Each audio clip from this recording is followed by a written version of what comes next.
The dismantled TPLF army members are engaging in thievery in some liberated towns of Tigray. Residents of these towns thus called for intensified efforts to bring criminals to justice. Alula Taklamariam tells us more. The Ethiopian Defense Force has so far liberated many areas in Tigray state from TPLF forces, but TPLF forces that escaped and hide themselves are engaged in looting private and public properties, as residents reported to Ethiopian National Defense Forces. They have so far looted properties from universities, hospitals and banks, among others. Residents of these towns thus called for intensified efforts to bring criminals to justice and ensure security. Government institutions are among the big service providers. They belong to the government and the general public. How could these institutions be demolished and robbed by such gangs who don't even care about Ethiopia? This needs great attention and it has to be solved soon. Just for this time, we have set a peacekeeping team comprised of different voluntary youths within our qabeles. This team has been able to ensure comparative peace, controlling organized robberies. Though we need to strengthen this job, some of the volunteers began to leave the team because of threatening and in fear of potential risk. Tigray State Interim Administration Chief Mulunega said his administration will exert efforts to address the early mentioned challenges in the region. It will be part of the current phase of the operation in Tigray, which is rebuilding the state and hunting for and bringing criminals to justice. We are dealing with the federal government to address such issues as soon as possible in some of the liberated areas of Tigray state. Peace and security will take the prime agenda of our next measure. This will be given to the public to choose their own committee members for ensuring peace and security of their respective towns. The role of the National Defense Force has been irreplaceable to ensure the safety of the people. This should continue in a strengthened manner. But the people need to cooperatively work to sustain it, and this in fact needs to actively engage the public in setting up peace and security leaders. Senior officials of TPLF military junta, including the state leader, Debretsion Gebremichael, are said to be encircled by the Federal Defense Force. The residents of Aksum city in the state of Tigray said they're in a peaceful condition now, following the law enforcement operation carried out by the federal government. Talking to ETV, the residents said they have marked the festival of St. Mary of Zion peacefully. Aptamu Ashagwe has more.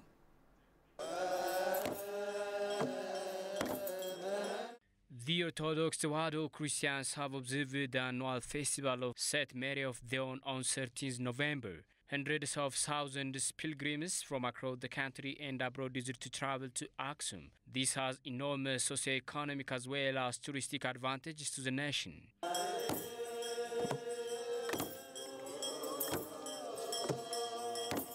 However, after the northern command attacked by TPLF cliques, the Aksum town has faced some socio-economic issues, though peace has restored. Consequently, this year only few Aksum town residents have observed the festival of St. Mary of Zion. But the celebration was peaceful, the faithful said. It is peaceful now, but previously millions used to attend this festival. This year, only the residents here have to come to attend the ceremony. We need to get back such great many pilgrims in the future.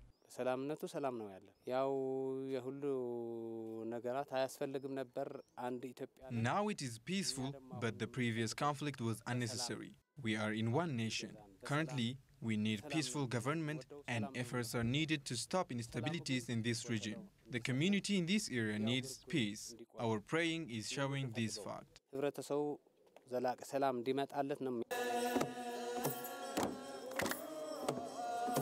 The Aksum residents further commented they are now dreaming to attract more residents after effective law enforcement operation made by the federal government.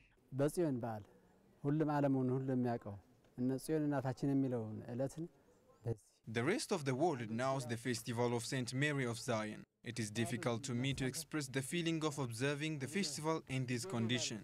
We are very sad for observing the festival with few people. Thanks to God, anyway. but I have no words to express how I feel now. All people come here saying Zion our mother, but it is saddening that they are absent now. The spirit of Saint Mary of Zion was not like this.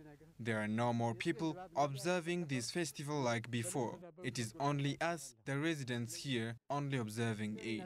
It is heartbreaking. After the law enforcement operation, the residents are dreaming of lasting peace and observing the festival of Saint Mary of Zion together with other Ethiopians as well as foreigners next year.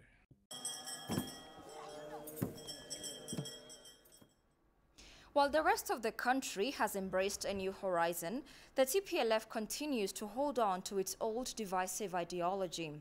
TPLF's exclusionary ideology gave birth to the far-right Agazian movement, an incipient movement that seeks to create a Tigray homeland by uniting Christian Tigrinya-speaking people in Ethiopia and Eritrea. These were remarks taken from Somali state leader Mustafa Omar's article on Al Jazeera Media Network. Alula Taklamariam presents the rest of the article.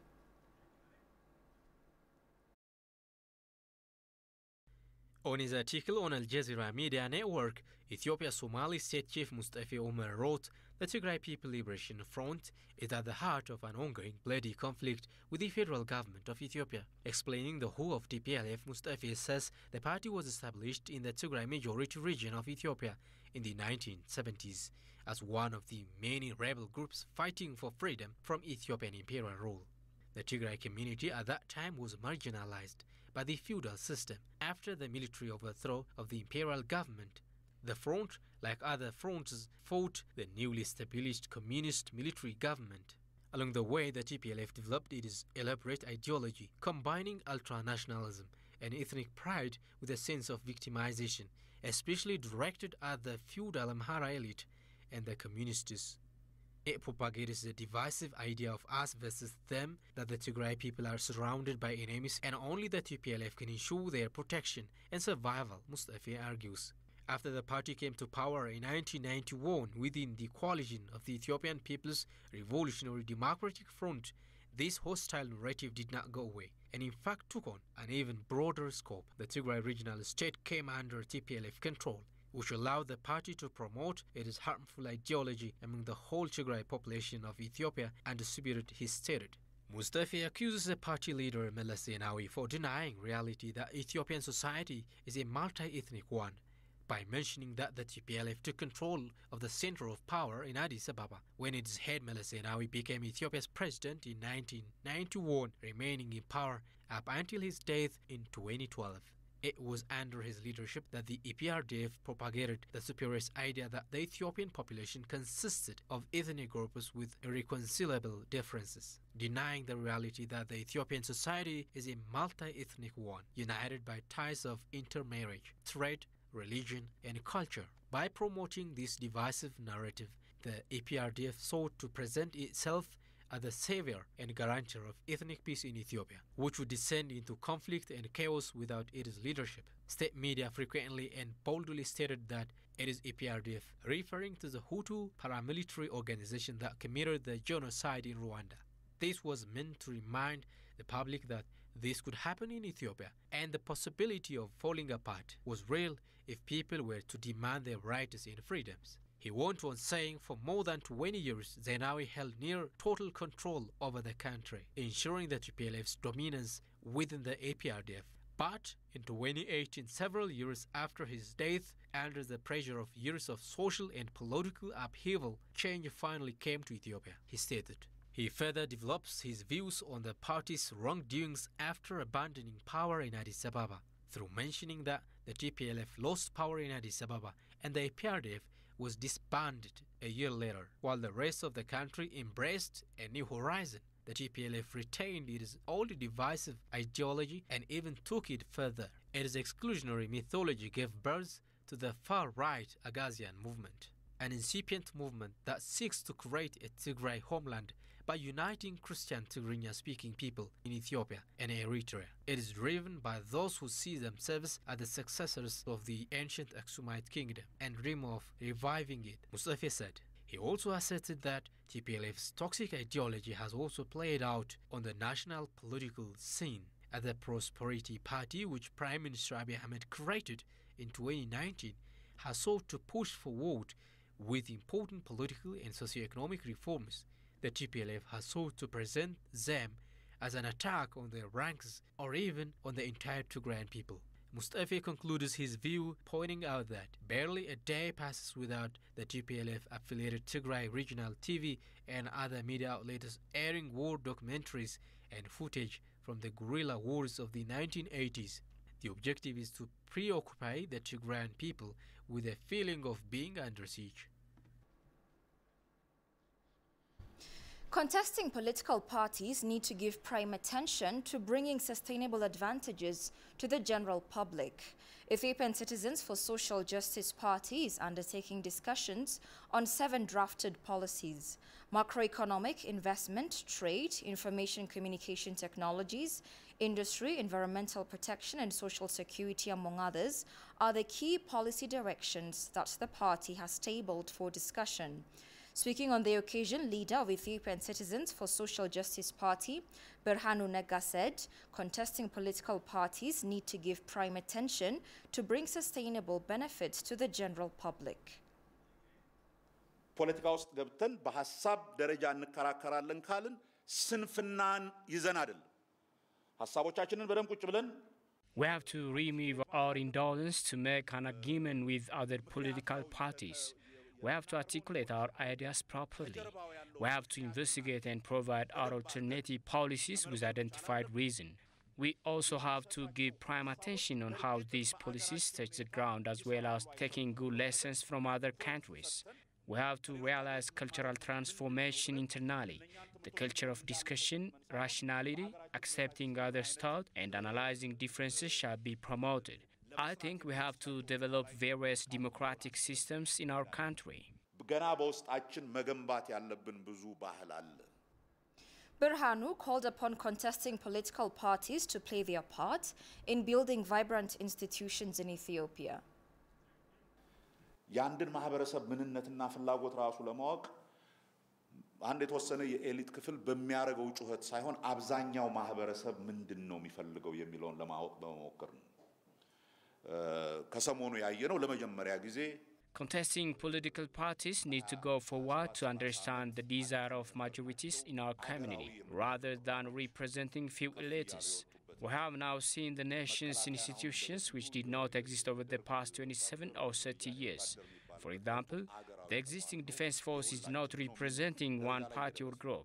Now, we are reaching at the point to say this institution can represent Ethiopia and us.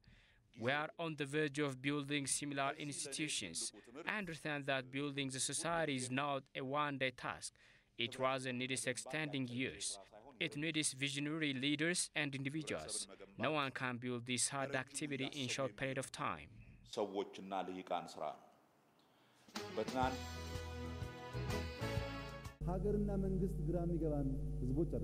We don't confuse a country and a government. We want you to understand that. Not today, even 100 years ago. We gave our neck to be free from colonialism.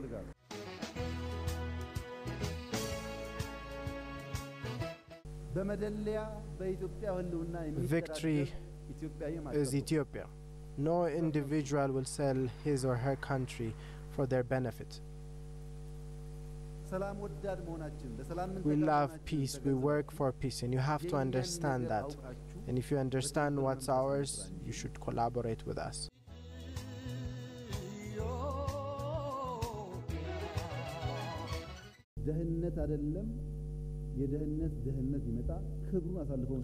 No matter poverty we're in, will not give in our pride to others.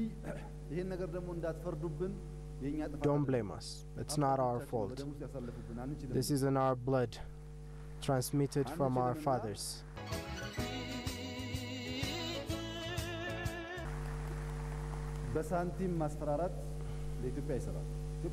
Well, money will not pressure us. You can only work together with us. You cannot win Ethiopia when you have Ethiopians living here.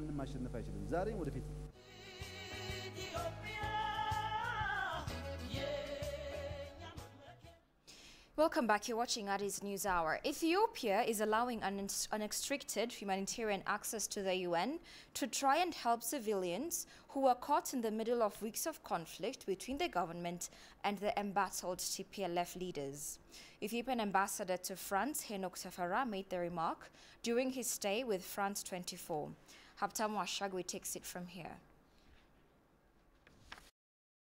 The federal government has recently announced the conclusion of its weeks-long law enforcement operation in the restive Tigray state. In the wake of the seizure of Mekelle, the landmark event in the military operation, Ethiopia opened its doors for the United Nations to give it unimpeded humanitarian access in the state of Tigray.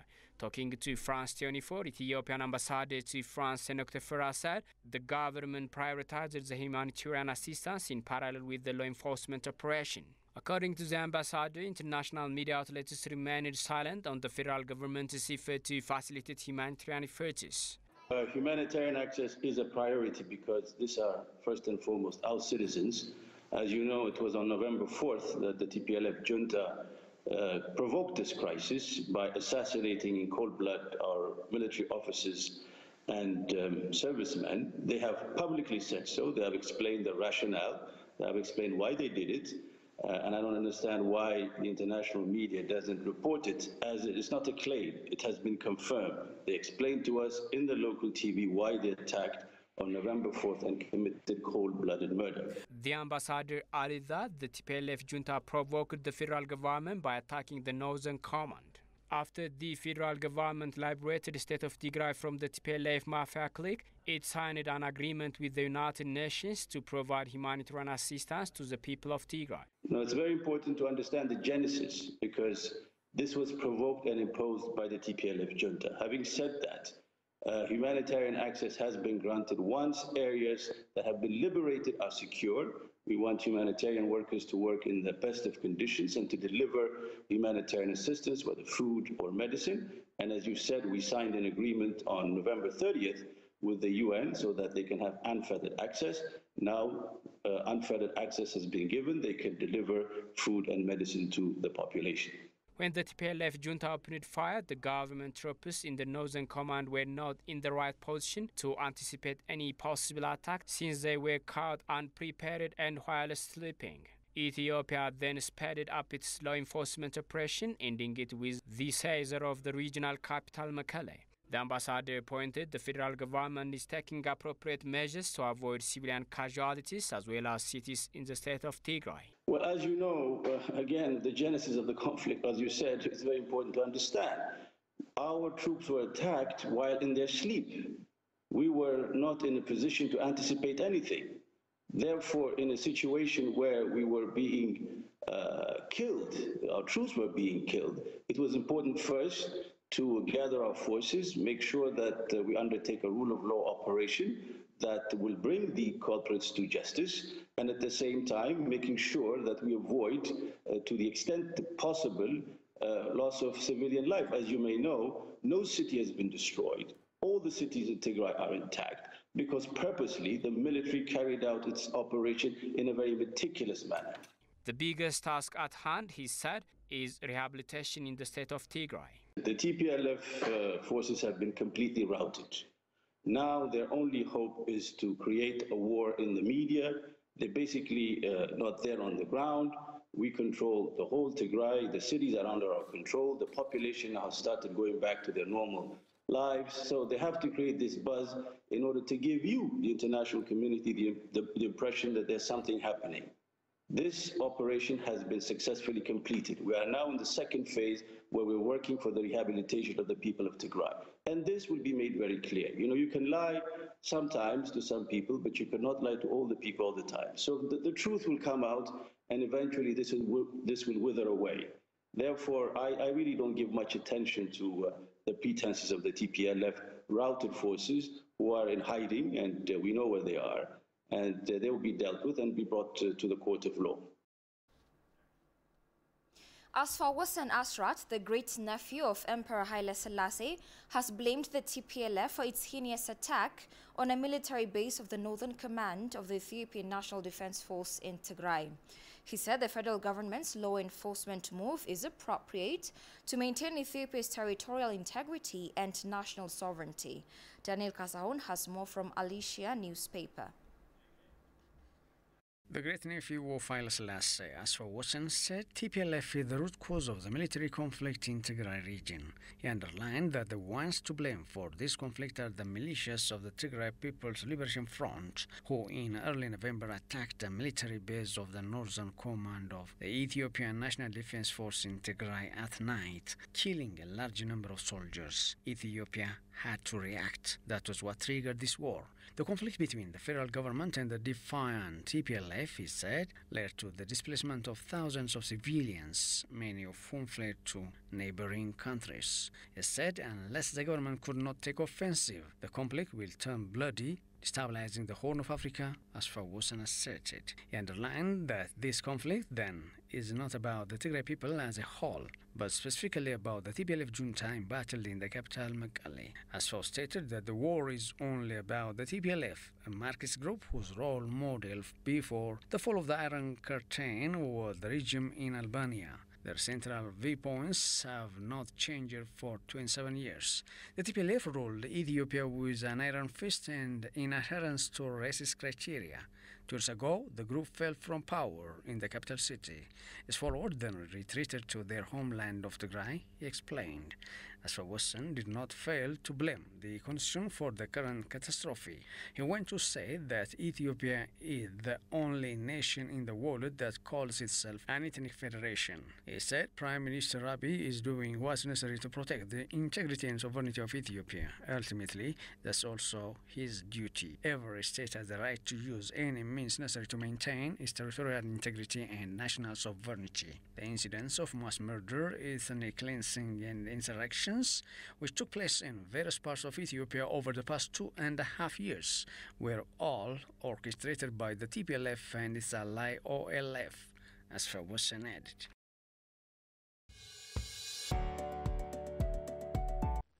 ሳተናው ጀነራል በላይ ልብ ቆራጡ ጀነራል መሰለ የመጀመሪያ የመከላከል ስራ በጎንደር በኩል በሁመራ በኩል ያለውንና ሁመራ የመያዙን ስራ ከሌሎች ጓደኞቻቸው ጋር ሆነው ነው የመሩት።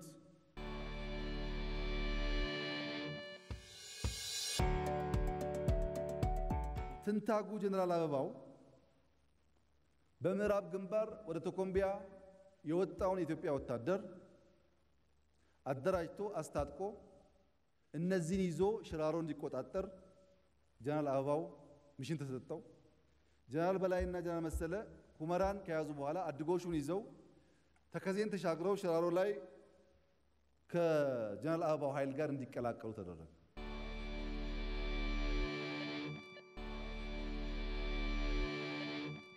ይህ ኃይል ተደምሮ ነው ሽሬን ያዘው፣ አክሱምን ያዘው። በራማና እዛ አካባቢ በነበረው ውጊያ ጀነራል ባጫ ነው ያደራጀው።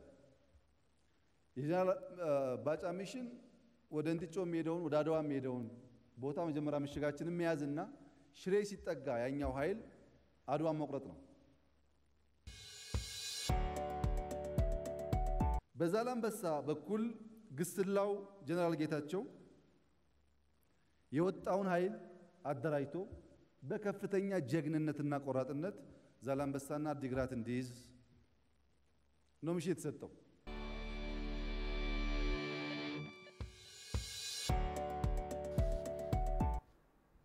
Welcome back again.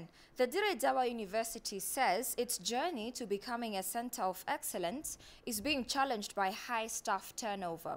The university told ETV that weak university-industry linkage has also been another bottleneck to its efforts of producing competent graduates. Santayo Tamrat reports.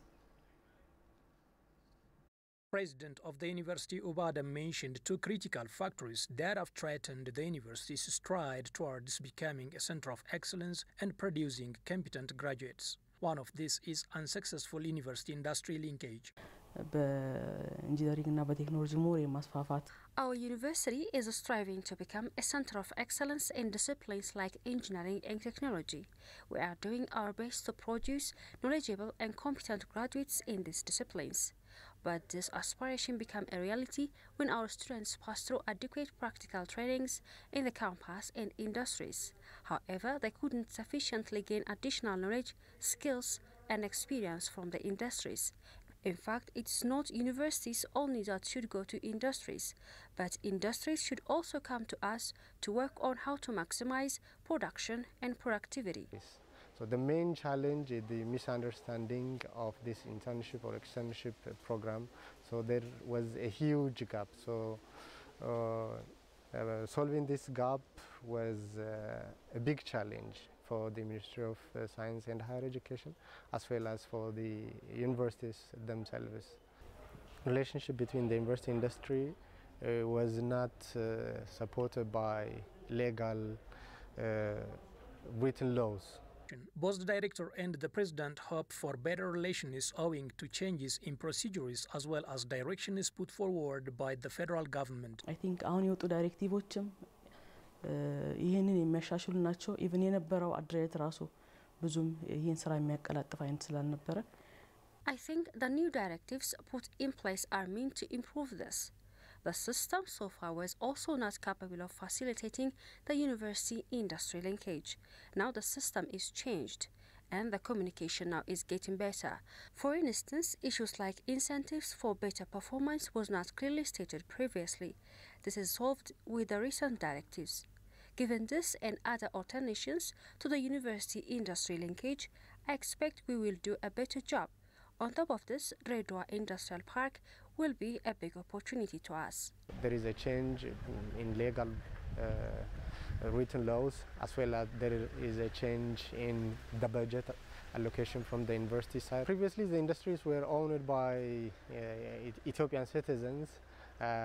There was a knowledge gap. Now, probably the industries here in Redwa are owned by some other nationals also who have experience of this university industry linkage. So the appetite is increasing and the engagement between the university also has its own effect on increasing the acceptance of this UIL program. Another critical trait to becoming a center of excellence is high turnover of experienced teachers. There is high staff turnover, particularly when they return to the university after accomplishing their PhD. They resign by providing various justifications. Most of their justification is housing. We try to solve this by working with the Redwa city government, but that's yet to be resolved. The university is currently taking several measures to maintain well-experienced and qualified teachers on its payroll, deliver quality education, and produce competent graduates, Uba stated. We are now building houses for our senior staff. Besides, we have seen about 300 teachers for PhD studies with the view to quickly raise the number of experienced staff. In addition, we are working on creating a better teaching learning environment to smoothen our move to become a research and excellence center. Last but not least, we have a plan to work with renowned universities locally and abroad to share resources and narrow the gap successfully. Redwa University has 1 institute of technology and 5 colleges. Its enrollment has grown to over 20,000 students in regular evening, weekend, summer, and other programs.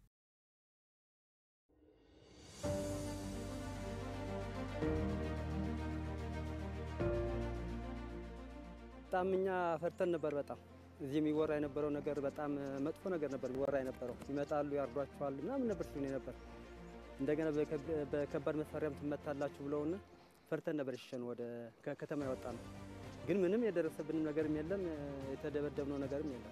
እንዲያውም በጣም የተቀበሉን ነው። አይዟችሁ ይያሉ ያበረታቱ። ሁሉ ሌላ ነው የሚያወራ የነበረው። ህዝቡ ግን እንታይት ወጣቱ ከ17 15 እድሜ የወሰደ ዝም ብሎ አንድ ቀን አሰልጥኖ ብሎ ያስገባ ነበር። አሁን እነሱ የራሳቸውን ትከሻ ለማሳደግ ከደሃ ህብረተሰብ እንቁላል ሳይቀር እያወጡ ነበር ማለት ነው። እንቁላል ሳይቀር ለመልሻና ለዩ ኃይል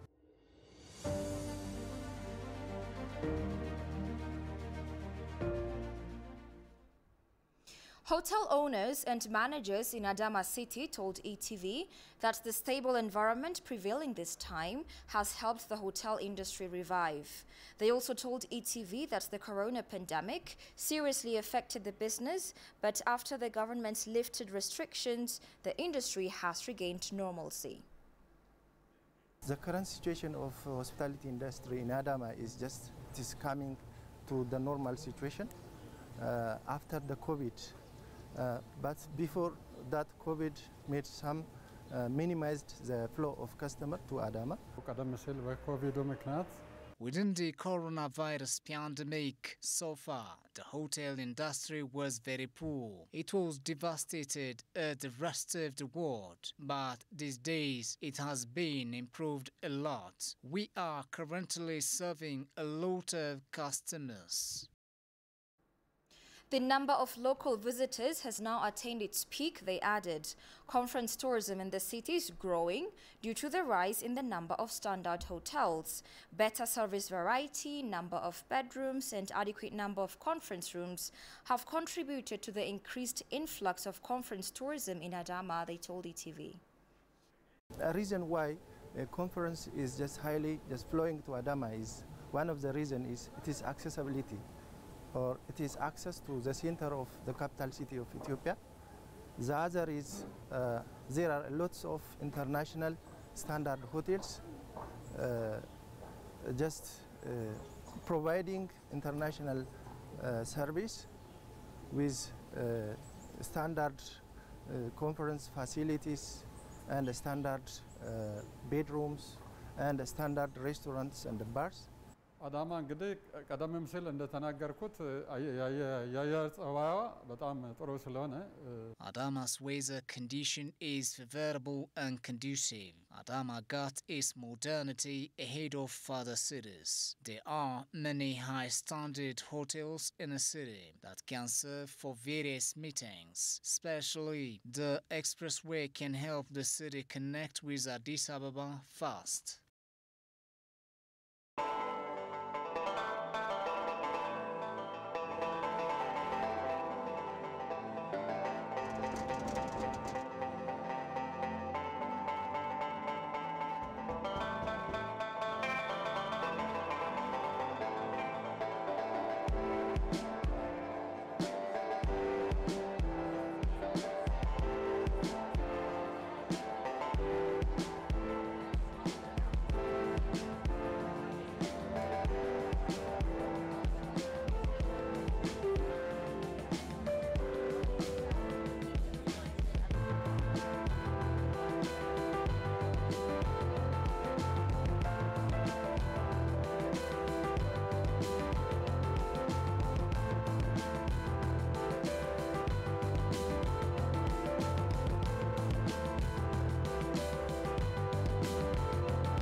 መጨመር ጥሩ ነው። ዘይት ተፈናጥሮ እንዳያበላሻችሁ ቡናው የምትፈልገው ስታስቀምጥ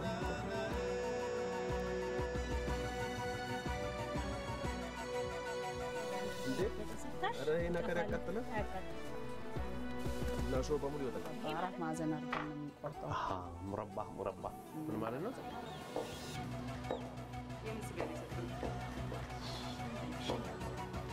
Explore the Dorze tribe, and we're going to go to a village, and that happens to be where it's going to be an honor to visit this village to learn about their culture, the tribe, and the food. One of the things that they're known for is false.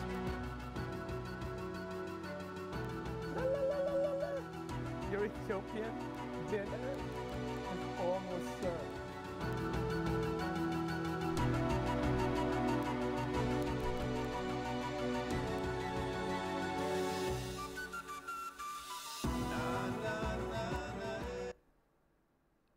And finally, the coronavirus has claimed more than 1.5 million lives globally. As many countries grapple with concerns of the second wave of infections, a COVID-19 vaccine continues to offer hope for some. The UK became the first Western country to authorize a vaccine. It is said to start an immunization drive by next week. Getting COVID-19 vaccines remains a challenge for Africa. However, the Africa CDC says it aims to have 60% of Africans vaccinated against COVID-19 within the next 2 to 3 years. Director of the Africa CDC, John Kengasong, mentioned the challenges that the continent is facing. Take a listen. The question of delivery of the vaccine becomes another issue where we as a continent now have to face some realities there. And there are two issues that we have to look at. The first is how do we procure these vaccines? How do we buy these vaccines? And as you know, we have developed a strategy for the continent, which we call the whole of Africa strategy to access vaccines in a timely, fair, and equitable manner. And that strategy was endorsed by the Bureau of the Head of States on August 20th. So it's important that we explain this with clarity so that the entire continent understands that we are working night and day to ensure that Africa is not left behind. Then the second part of that is that we have to begin to look at delivery systems of the vaccines. If you recall, the Pfizer vaccine that has been approved in the United States, the UK, required an extensive cold chain of about -70 degrees Celsius. The way you understand this is that the ice cream that you and I eat is usually stored at -20, so it's as hard as rock. But we require something that is 3 times colder than that in order to store the vaccine, transport it across the continent. And if you know the climatic conditions on the continent, I mean the high temperatures of at times 40 degrees Celsius, that begins to tell you the challenges that we may have with this vaccine. Despite these challenges, the Africa CDC is working on the best delivery system